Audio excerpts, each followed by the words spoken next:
तो यार ये प्रोग्राम्स बहुत इंपॉर्टेंट प्रोग्राम्स है और हर साल रिपीटेडली इसी टाइप के इसी पैटर्न के प्रोग्राम्स पूछे जाता है। सो इस वीडियो को तो बिल्कुल मिस मत करना, स्टार्टिंग से लेकर एंडिंग तक देखना। So hey everyone, welcome back to our channel. Sir इस वीडियो में हम बात करेंगे क्लास 12 कंप्यूटर साइंस के मोस्ट इंपॉर्टेंट प्रोग्राम्स की फ्रॉम एसक्यूएल। ठीक है, इस वीडियो में हम एसक्यूएल के मोस्ट इंपॉर्टेंट प्रोग्राम्स करेंगे। सो वीडियो को एंड तक जरूर से देखते रहना। So let's get started.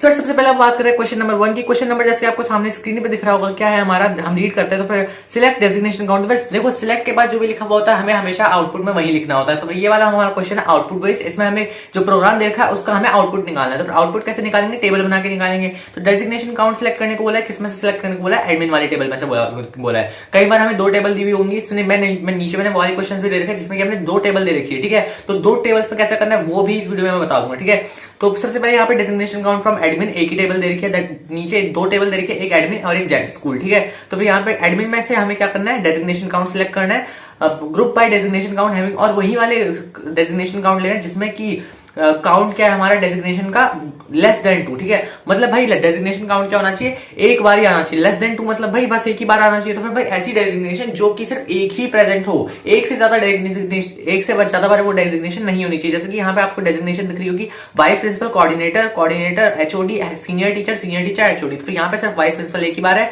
तो इसको हम आउटपुट में लिख देंगे वाइस प्रिंसिपल और उसके साथ में 01। ये 01 क्या डिनोट कर रहा है, काउंट डिनोट कर रहा है। जैसे आपने प्रोग्राम में देखा सिलेक्ट डेजिग्नेशन काउंट पहले लिखा हुआ था, इसलिए हमने डेजिग्नेशन पहले लिखा उसके बाद काउंट लिखा है। ठीक है, इतनी चीज क्लियर है। नेक्स्ट पार्ट इसका सिलेक्ट मैक्सिमम एक्सपीरियंस सिलेक्ट करना। जैसे कि यहाँ पे आपको पता है मैक्सिमम एक्सपीरियंस का क्या है, आपको पता है टीचर से, तो फिर यहाँ पे किसी का एक्सपीरियंस ज्यादा होगा, किसी का एक्सपीरियंस कम होगा। तो जिसका एक्सपीरियंस सबसे ज्यादा है वो बता रहे हैं कि यहाँ पे मैक्सिमम एक्सपीरियंस किसका है। ये नहीं बताने कि किसका है, ये बताने कि कितना है। ठीक है, मैक्सिमम एक्सपीरियंस कितना। फिर एक्सपीरियंस में देख लोगे आप मैक्सिमम कितना, 16 ईयर्स, तो फिर आप 16 लिख दोगे, बस काम खत्म।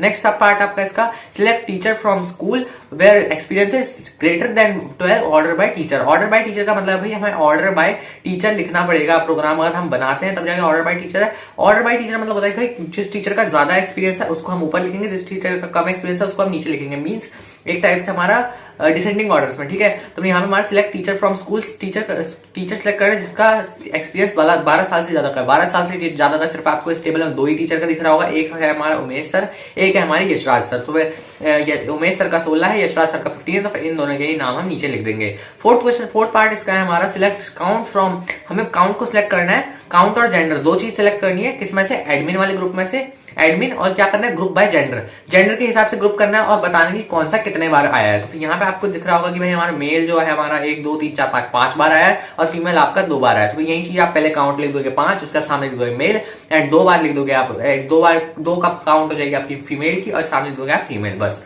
ये वाला क्वेश्चन हो गया आपका। नेक्स्ट आपका फर्नीचर के ऊपर जो एक क्वेश्चन है, यह आपका select sum discount from furniture where cost is greater than 15,000। ठीक है, तो यहाँ पे हमें डिस्काउंट का सम करना है जिसमें कि फर्नीचर की कॉस्ट क्या है 15,000 से ज्यादा है। तो यहाँ पे 15,000 से कम वाली देख लो कौन कौन सी है, सिर्फ 2 है, एक 12,000 एक 15,000। तो इनसे ज्यादा वाली है सारी। तो बाकी सबको सम कर देंगे 10 5 और ये 14 कितना हो जाएगा 29। फिर आउटपुट क्या आ जाएगा इसका 29। ये आपका एक आउटपुट बेस्ड क्वेश्चन है। इसके ऊपर जो करा था आपने वो भी आपका एक आउटपुट बेस्ड क्वेश्चन था। ठीक है, तो ये दोनों आउटपुट बेस्ड क्वेश्चन हो गए। एंड इसमें हमारा नेक्स्ट क्या है, हमारा select maximum date of purchase. तो वही मैक्सिमम डेट ऑफ परचेज का कुछ नहीं है, जो भी आपकी रिसेंट डेट है ना वही आपकी मैक्सिमम हो जाएगी, और जो भी आपकी ओल्डेस्ट डेट है, सबसे पुरानी डेट है, वो आपकी क्या हो जाएगी, मिनिमम डेट हो जाएगी। ठीक है, तो ये चीज आपके लिए क्लियर होनी चाहिए। मैक्सिमम डेट कौन सी है इसमें आपको दिख रही होगी, मैक्सिमम हमारी है यहाँ पे 2021 की। ठीक है, 2021, हाँ 1 जनवरी 2021। एक सेकंड यार, यहाँ पे आपका एक एडिट होना है, देखो हाँ, जो आपको 19 जुलाई 20016 दिख रहा है ना, तो वहां पे 2021 है। ठीक है, 2021 होना है वहां पे, बस उसको करेक्ट कर लेना। एग्जाम में आपको जिस भी हिसाब से आएगा मैंने आपको पैटर्न बता दिया कि भाई आपका जो भी होना है, जहां पे आपको सबसे ज्यादा न्यूएस्ट डेट है वो आपका मैक्सिमम में आएगा, जो आपकी सबसे ज्यादा पुरानी डेट होगी वो आपका मिनिमम में आएगा। बात खत्म।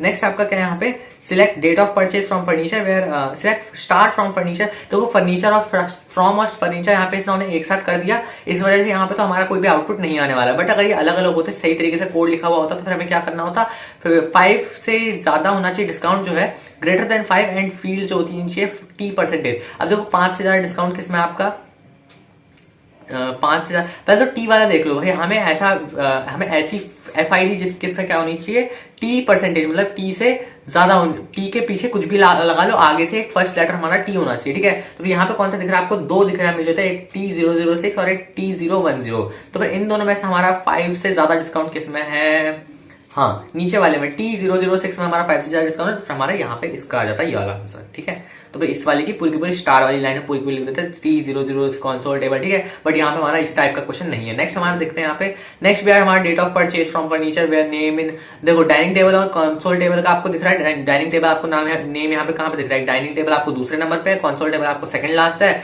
बस इनका आपको क्या करना है, डेट ऑफ परचेज लिख देनी है, ठीक है, खत्म। नेक्स्ट आपका क्वेश्चन क्या, सोनल नीड्स टू डिस्प्ले, इसमें देखो ये वाला आपको जो क्वेश्चन है ना, यहाँ पे आपको बता रखा है कि उसने एक कोड लिखा है, अब बताओ कि उसने उसका आउटपुट क्यों नहीं आ रहा, क्या गलती की है। तो भाई यहाँ पे इसमें देखो स्टार लगा रखा है, जब भी आपको दो लेटर ब्लैंक छोड़ने होते हैं उसकी जगह पे आप अंडरस्कोर लगाते हो, हमेशा स्टार नहीं लगाते हो, ठीक है। नेक्स्ट क्वेश्चन आपका यहाँ पे आपको select sum discount from furniture में कॉस्ट जहाँ पे 15,000 से ज्यादा है, 15,000 से कॉस्ट ज्यादा कहाँ पे है भाई, देखो सिर्फ 2 को छोड़, अरे यार ये वाला क्वेश्चन रिपीट हो गया, ठीक है। नेक्स्ट क्वेश्चन करते हैं, right output for SQL series, select count, हमें सिलेक्ट क्या करना है, काउंट सिलेक्ट करना है, सिटी काउंट सिलेक्ट करना है फ्रॉम स्टूडेंट टेबल में से, स्टूडेंट टेबल सामने दे रखी है, सिटी वहां पे, और सिटी वहां पे क्या होनी चाहिए, सिटी का काउंट जो होना चाहिए 1 से ज्यादा बार आना चाहिए, मतलब ऐसी सिटी सिलेक्ट करनी है जहां पे हमारा सिटी का काउंट क्या होना चाहिए, 1 से ज्यादा बार होनी चाहिए, मतलब कि जैसे कि यहाँ पे दिल्ली और भी बहुत कुछ देखे हैं, हमें आगरा मुंबई दिल्ली, देखो यहाँ पे आप देखोगे आगरा एक ही बार है, तो फिर यहाँ पे हम आगरा को नहीं ले सकते क्योंकि भाई आगरा का एक ही बार है, 1 से ज्यादा बार बोला हुआ है हमें क्वेश्चन में, ठीक है। मुंबई ले सकते हैं, दिल्ली ले सकते हैं और एक मॉस्को ले सकते हैं, तीनों ले सकते हैं, तो फिर यहाँ पे हमने तीनों का लिख दिया। और सबसे आगे क्या करवाना था, काउंट स्टार प्रिंट करवाना था, सबसे आगे काउंट स्टार देना था, डिस्प्ले करवाना था, फिर हमने काउंट स्टार डिस्प्ले करवा दिया, 2 2 2 दोनों के दोनों 2 बार है, और सिटी का नाम लिख दिया, ये हो गया इसका आउटपुट। नेक्स्ट क्वेश्चन हमारा, select maximum DOB minimum DOB from, तो यार डीओबी की आपको दिक्कत लेने वाली नहीं है, आपको नीचे कमेंट में बताना भाई कि मैक्सिमम डीओबी मिनिमम डीओबी का आंसर क्या होने वाला है। Next, select name gender from student where city is equal to Delhi, तो भाई जहां पे भी स्टूडेंट टेबल में जहां पे भी सिटी की जगह पे दिल्ली लिखा हुआ है उस वाली टेबल का हमें नेम और जेंडर बताना है। तो फिर देखो दिल्ली यहाँ पे कहाँ पे लिखा हुआ है, एक तो मुझे यहाँ पे तीसरे नंबर पे दिख रहा है और एक 5वें नंबर पे दिख रहा है, ठीक है। तो इसी का ही हम लिख देंगे सोनल और स्टोर, ये दोनों नाम हो गए इसके, और जेंडर इनका लिख देंगे, एक का फीमेल है एक का मेल है, बस इतना हो गया काम, ठीक है। नेक्स्ट देखते हैं, यहाँ पे हमसे पूछा गया है select department count star from teacher group by department, ठीक है। तो यहाँ पे क्या करना है, सिलेक्ट डिपार्टमेंट सिलेक्ट करना और काउंट सिलेक्ट करनी है, कहाँ किसमें से, टीचर में से, टीचर वाली टेबल देखेंगे हम, ग्रुप बाय डिपार्टमेंट। अब देखो यहाँ पे डिपार्टमेंट के हिसाब से ग्रुप बाय करना, तो हम सबसे पहले क्या करेंगे, यहाँ पे सबसे पहले हम देखेंगे भाई डिपार्टमेंट में हमारा डिपार्टमेंट सिलेक्ट करना है, काउंट सिलेक्ट करनी है, ठीक है। तो देखो यहाँ पे डिपार्टमेंट कितने टाइप के, ये देखो डिपार्टमेंट हमारे यहाँ पे कंप्यूटर साइंस है, हिस्ट्री है, मैथमेटिक्स है, ठीक है, 3 ही डिपार्टमेंट है। तो फिर तीनों का डिपार्टमेंट लिख देंगे हमें, हिस्ट्री कंप्यूटर साइंस मैथ्स, और उसका तीनों की काउंट लिख देंगे भाई तीनों कितने बार आएंगे, हिस्ट्री हमारा 3 बार आया है, कंप्यूटर साइंस 2 बार आया है, और मैथ हमारा 3 बार आया है, यही लिख देंगे। जिस हिसाब से हमें सिलेक्ट के बाद देखा होगा, सिलेक्ट के बाद पहले हमें डिपार्टमेंट बोला तो पहले डिपार्टमेंट लिखेंगे, उसके बाद हमें काउंट बोला तो उसके बाद हम काउंट लिख देंगे।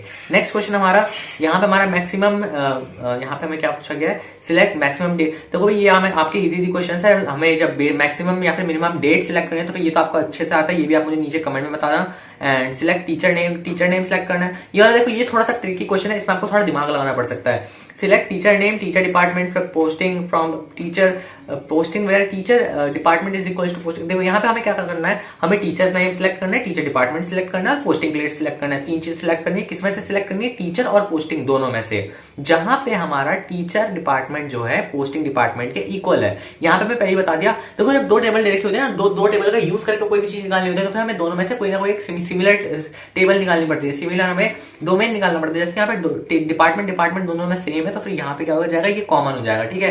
तो यहाँ पे डिपार्टमेंट का हम क्या करेंगे, डिपार्टमेंट से हम देखेंगे, और यहाँ पे हमें बता दें दोनों के डिपार्टमेंट सेम है। And posting place is equal to Delhi, posting place Delhi कहाँ पे भाई, आप टेबल नंबर पोस्टिंग वाले में देखो प्लेस दे रखा है आपको दिल्ली में कहाँ क्या दे रखा है, कंप्यूटर साइंस, दिल्ली में कंप्यूटर साइंस दे रखा है। तो ऊपर वाली टेबल में चले जाओ भाई, टीचर वाली टेबल में कंप्यूटर साइंस क्या दे रखा है आपको, कंप्यूटर साइंस आपको 1 2 जगह पे कंप्यूटर साइंस दे रखा है, ठीक है। तो उसमें से हमें सिलेक्ट क्या करना है, डिपार्टमेंट सिलेक्ट करना है। यहाँ पे नेम, यहाँ पे हमें पहले तो टीचर नेम सिलेक्ट करना है, टीचर नेम क्या है, यहाँ पे जुगल है एक, और एक हमारा कंप्यूटर साइंस से शिवम, तो फिर 2 नाम आ गए यहाँ पे, जुगल और शिवम। दूसरी चीज हमें डिपार्टमेंट लिखनी थी, डिपार्टमेंट लिख दिया, और तीसरी चीज प्लेस लिखनी थी, पोस्टिंग प्लेस लिख दिया। खत्म काम, ठीक है, ये इजी है। नेक्स्ट करते हैं यार, to display the average salary of employee all employees department wise. तो फिर देखो यहाँ पे हमें एवरेज सैलरी डिस्प्ले करनी है, कैसे करेंगे, सिलेक्ट एवरेज ब्रैकेट में सैलरी, जो भी हमें जिसका भी हमें एवरेज निकालना होता है उसका क्या करता है, सिलेक्ट करके एवरेज लिख देता है, उसका जो भी एवरेज जिस भी चीज का एवरेज निकालना है वो लिख देता है। जैसे कि यहाँ पे सैलरी का एवरेज निकालना है तो फिर हम सैलरी लिख देंगे। नेक्स्ट हमारे यहाँ पे क्या लिखेंगे, फ्रॉम किस में से निकालना है, कौन सी वाली टेबल में से निकालना है, तो एम्प्लॉय वाली टेबल में से निकालना है, group by department ID. Next question हमारा टू डिस्प्ले, अब देखो ये वाला क्वेश्चन क्या है, हमारा कोड लिखने वाला क्वेश्चन है, प्रोग्राम लिखने वाला क्वेश्चन है। इससे पहले आपने जो करा वो सब आपके कैसे क्वेश्चन थे, वो आपके आउटपुट बेस्ड क्वेश्चन थे, आपका प्रोग्राम बेस्ड क्वेश्चन है, प्रोग्राम लिखना है आपको। यहाँ पे आपको डिस्प्ले करना है नेम, जो भी चीज डिस्प्ले करनी होता है उनको हमें सिलेक्ट करना होता है हमेशा। तो फिर सिलेक्ट क्या करेंगे, select name respective department, respective department को हम इसमें क्या लिखा हुआ है, डिपार्टमेंट, ठीक है। हाँ, तो फिर यहाँ पे हम डिपार्टमेंट नेम लिख देंगे। सबसे पहले क्या करेंगे, select name comma department name, from किस में से सिलेक्ट करना है, एम्प्लॉय में से सिलेक्ट करना है, and department employee comma department दोनों में से देखना है। और जहां पर एम्प्लॉय डिपार्टमेंट आईडी क्या होनी चाहिए, department ID and salary is greater then 5000। देखो इस टाइप का क्वेश्चन है, मुझे लग रहा है कि बहुत एक्सपेक्टेड क्वेश्चन है कि भाई यहाँ पे आपको क्या होता है, थोड़ा सा ना कई स्टूडेंट्स भूल जाते हैं कि भाई हमें पहले दोनों टेबल में से दोनों की दोनों आईडीज को इक्वल भी करना होता है। तो फिर ये चीज आपको ध्यान रखनी है कि भाई जब आप फ्रॉम कौन सी टेबल में से निकालना है, उसके बाद आपको वो वेयर लगाना है। वेयर लगाने के बाद आप लिख दोगे कि जहां पर employee ID, employee dot department ID, मतलब एम्प्लॉय की डिपार्टमेंट आईडी और आपकी डिपार्टमेंट की डिपार्टमेंट आईडी दोनों की दोनों सेम है, इक्वल है। ये आपको करने के बाद and salary is greater then 5000, क्योंकि आपको क्वेश्चन में दे रखा है कि सैलरी मोर देन 5000, फिर आप इस तरीके से कंडीशंस डाल दोगे। नेक्स्ट क्वेश्चन है इसका आपका, to display the name of the employees whose salary is not known in alphabetical order. उस हमें नेम सिलेक्ट करना है जिसकी सैलरी हमें नहीं पता, तो फिर हम यहाँ पे क्या है, नल का यूज करेंगे, ठीक है। Select name from employee where salary is null, order by name, ठीक है। नेम के ऑर्डर के हिसाब से हम क्या करेंगे, सिलेक्ट कर लेंगे उनको। नेक्स्ट है हमारे यहाँ पे to display department ID from the table employee without repetition. देखो रिपीटेशन नहीं करना, रिपीटेशन जब भी नहीं करना होता तो हमेशा डिस्टिंक्ट का यूज होता है, ये ध्यान रखना, ठीक है। तो फिर select distinct department ID from employee. Next question देखते हैं, to display the names of the all activities with a course and deciding order. तो फिर हमें यहाँ पे क्या करना है, डिस्प्ले करना है नेम का, एक्टिविटीज का नेम डिस्प्ले करना है किसके साथ, ए कोर्स के साथ, किस ऑर्डर में, डिसेंडिंग ऑर्डर में। तो फिर यहाँ पे क्या करेंगे, वही चीज सिलेक्ट करेंगे। हमने ए कोर्स सिलेक्ट कर लिया, एक्टिविटी नेम सिलेक्ट कर लिया, कहाँ किस में से करना है, from activity order by, from activity किस में से सिलेक्ट करना है, फ्रॉम एक्टिविटी वाली टेबल में से, और किस हिसाब से ऑर्डर करना है, order by A code deciding, DEST का क्या मतलब भाई, डिसेंडिंग ऑर्डर में करना है यहाँ पे हमें, ठीक है। इतनी चीज समझ में आ गई। नेक्स्ट आपकी to display sum of prize money for the activity. अब देखो यहाँ पे दो स्टेडियम है बेसिकली, आप देखोगे एक का नाम आपका स्टार NX और एक का नाम स्टार सुपर पावर, ठीक है। तो दोनों में से कितनी सैलरी का सम है वो हमें बता देना है यहाँ पे, ठीक है। तो वही उसके लिए कोड लिखना है, तो लिख देंगे भाई हम सम, सिलेक्ट सम करना है तो सम फंक्शन का यूज करेंगे, select sum prize money from activity group by stadium के हिसाब से ग्रुप बाय कर देंगे। नेक्स्ट आपका क्या है, ओके सर, यहाँ पे आपको क्या दे रखा है, select count distinct participant number. तो देखो पार्टिसिपेंट नंबर ऊपर आपको टेबल में दे रखा है, एक्टिविटी वाले में आपको पार्टिसिपेंट नंबर वाला कॉलम दे रखा है, इस कॉलम में आपको 16, 10, 12, 10। तो यहाँ पे डिस्टिंक्ट कौन कौन से, 16, 10 और 12, 3 ही है। तो फिर इनका आपको क्या करना है, काउंट लिखना है। तो कितने हैं भैया, 3 ही है, तो फिर इसमें 3 आंसर आ जाएगा। नेक्स्ट आपका क्या है, select maximum schedule date, minimum schedule date आपको आती है, तो ये मैं नहीं बताऊंगा। और यही थे यार इंपॉर्टेंट क्वेश्चन इस वीडियो के लिए, एंड ये क्वेश्चन बहुत इंपॉर्टेंट है, इन्हीं क्वेश्चन को आपको बार बार प्रैक्टिस कर लेना है। और अगर इसी के और भी इंपॉर्टेंट क्वेश्चंस की वीडियो चाहते हो, प्रोग्रामिंग से रिलेटेड और भी इंपॉर्टेंट क्वेश्चंस की वीडियो चाहिए, तो एक बार चैनल चेकआउट कर लेना, ठीक है। मैं नहीं बोल रहा सब्सक्राइब करो, लाइक करो, एक बार चैनल चेकआउट कर लो। और क्वालिटी कंटेंट, बहुत इंपॉर्टेंट क्वेश्चंस आपको मैंने चैनल पे डाल रखे हैं, ठीक है, बहुत पसंद आएंगे आपको, एक बार चैनल चेक कर लेना। एंड फिर अगर पसंद आए तो वीडियो को लाइक और चैनल को सब्सक्राइब जरूर से करना, ठीक है। सो यार चैनल में आप हमारे आज 1000 सब्सक्राइबर कंप्लीट हो चुके हैं, तो उसके लिए थैंक यू सो मच, ठीक है। एंड यार आप लोगों की ऐसी क्वालिटी कंटेंट आता रहेगा, ये मेरा प्रॉमिस है। सो मिलता है आपसे नेक्स्ट वीडियो में, तब तक के लिए बाय बाय।